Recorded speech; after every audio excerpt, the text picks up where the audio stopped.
Peut-être que toi aussi tu débutes en street lifting et tu as remarqué qu'à chaque fois que tu essaies d'augmenter ta charge d'exercices comme les plus connus, les dips et les tractions, tu as tendance à te blesser, notamment au niveau du coude, des épaules et du sternum qui est là. Moi aussi, par le passé, j'ai commis ces erreurs. Jusqu'à très récemment, j'ai dû faire quelques changements au niveau de la forme de mes exercices, comment je travaille les exercices, pour éviter de freiner ma performance et de me blesser. Donc moi, je m'appelle Wayne, ça fait déjà un moment que j'ai commencé le street lifting et l'entraînement à la maison. Je documente ma progression et dans cette vidéo, je vais te montrer premièrement les erreurs que j'ai commises sur ces deux exercices et deuxièmement, qu'est-ce qu'on peut faire pour les éviter. Alors, les tractions lestées. Tractions lestées, moi, l'erreur que j'ai fait et que beaucoup de gens peuvent faire, c'est que je ne dépliais pas trop mes bras au niveau des tractions. Donc la phase excentrique de l'exercice, je ne dépliais pas trop mes bras. Moi, quand je faisais du biceps curl pour travailler mes biceps, j'avais le réflexe, j'ai déjà entendu ce conseil de ne pas trop déplier les bras pour pas mettre trop de tension à un fin d'exercice sur le tendon qui est au niveau du coude là. L'erreur que j'ai fait moi sur les tractions, c'est du coup de ne pas déplier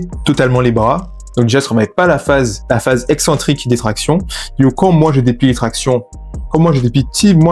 à force de réaliser l'exercice sans totalement déplier les bras, je risque des blessures au niveau du coude, parce que je travaille pas justement cette fin d'exercice. Et en plus, la deuxième conséquence que j'ai remarqué sur les tractions, c'est la même conséquence qu'on peut voir aussi sur les dips. Je ne fais pas l'exercice dans son amplitude complète. Ça veut dire que j'augmente ma charge, je monte aux 20 kg tranquillement aux tractions, mais je travaille pas l'exercice dans son amplitude, je ne fais pas l'exercice dans son amplitude complète, et du coup, je garde une certaine faiblesse. Et le jour où je vais faire pour la même charge, le même exercice, quand je vais totalement déplier mes bras, je serai plus faible en fait, parce que j'ai pas travaillé cette charge complètement sur tout l'exercice en fait.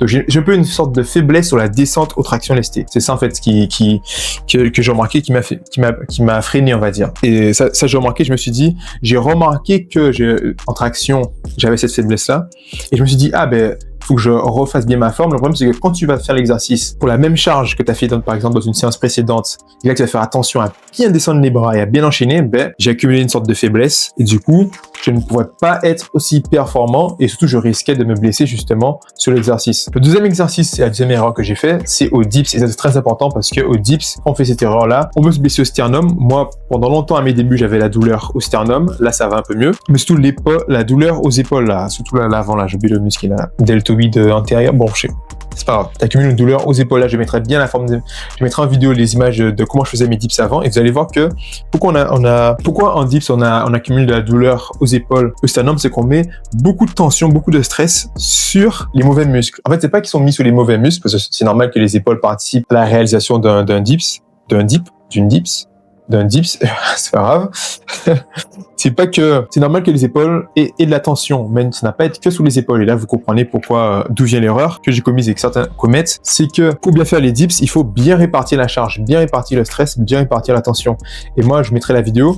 Quand je faisais les dips, j'avais tendance à tanguer en avant et le corps qui partait en arrière. Et du coup, je mettais toute la tension. Bon, rien que j'appuie là, j'ai un peu mal là.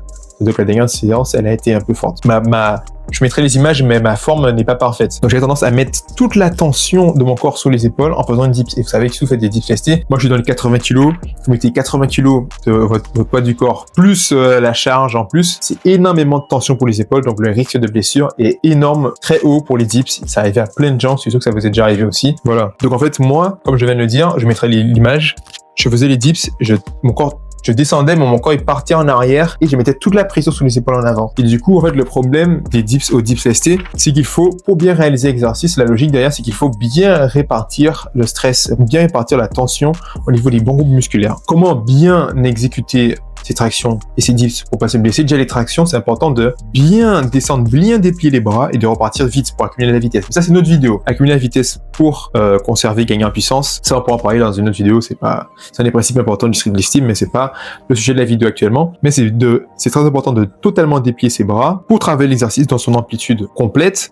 Ça, c'est important. Et pour ceux qui ont peur de se blesser au coude, la solution, c'est d'y aller à son rythme, la surcharge progressive. Donc, comme moi, qui avait l'habitude, par exemple, de faire des tractions, par exemple, à plus de 20 kg, et qui ne travaillait pas. En plus, sur mes shorts que j'ai postés sur la chaîne, vous pouvez voir mes exercices. Vous pouvez très bien voir, on m'a fait la remarque, que je ne dépliais pas totalement bien les bras sur mes séances, sur mes tractions lestées. Donc, par exemple, moi, si j'avais l'habitude de faire des tractions à 20 kg, moi, je me dis, je fais la même perf en travaillant bien l'amplitude. Non, c'est pas passé pareil parce que, du coup, vu que je travaille avec toute l'amplitude, c'est plus de stress accumulé, beaucoup plus de force à générer, c'est pas pareil.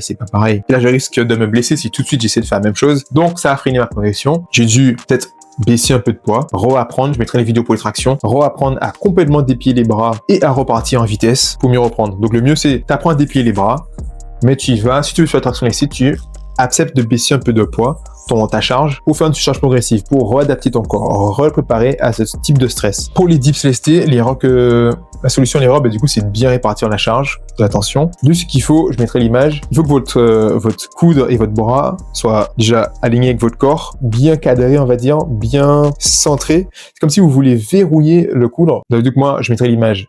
Je mets ma main sur la barre à dips. Ma forme n'est pas encore parfaite, mais j'y travaille. J'attrape mes barres à dips. Je tourne mon bras pour le coude bien en arrière, bien centré, aligné avec mon corps. Et en même temps, je descends. Mais le problème, c'est que quand je descendais, mon corps, il descendait pas en même temps. Mon buste. Et du coup, je partais en arrière. En fait, j'utilisais que les épaules pour descendre. Tu verrouilles ton coude, ton épaule et ton buste descendent en même temps. Donc, vous êtes comme si vous étiez au-dessus, en fait. C'est assez bizarre. Mais je mettrai les images. En fait, tu plies en même temps le buste. Il va pas être complètement aligné avec ton cou et ton bras. On pourrait le faire en angle droit, ce sera assez amusant.